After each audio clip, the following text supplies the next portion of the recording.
اعوذ باللہ من الشیطان الرجیم بسم اللہ الرحمن الرحیم وَبِعِنْ نَسْتَعِينُ وَهُوَ خَيْرُ الْمُعِينُ وَأَصْدَقُ الصَّادِقِينَ۔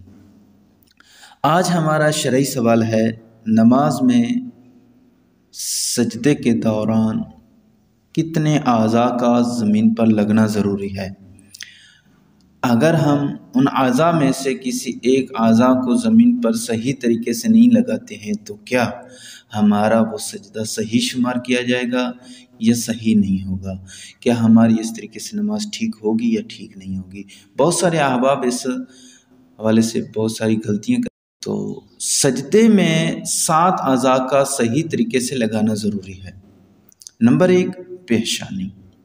پیشانی کا زمین پر لگانا ضروری ہے جب سجدے میں جائیں، اور ایسی چیز کے اوپر سجدہ کرنا چاہیے جس کے اوپر سجدہ کرنا جائز ہے۔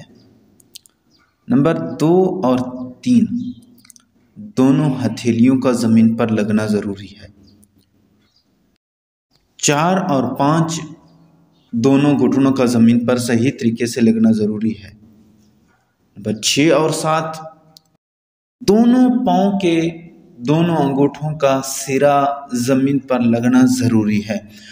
اگر ان اعضاء میں سے کوئی اعضاء اگر آپ ہلاتے جلاتے ہیں، ذکر سبحان ربی الاعلیٰ و بحمدہ پڑھتے وقت اگر آپ کسی اعضاء کو ہلاتے ہیں، صحیح طریقے سے نہیں لگاتے ہیں، ہتھیلیوں کو صحیح طریقے سے آپ نہیں لگاتے ہیں، ہتھیلی کو زمین پر جما کے رکھنا چاہیے، بالکل جما کے۔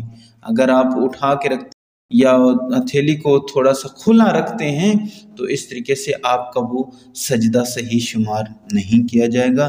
اس طریقے سے آپ کا سجدہ بھی صحیح نہیں ہوگا اور آپ کی نماز بھی صحیح نہیں ہوگی۔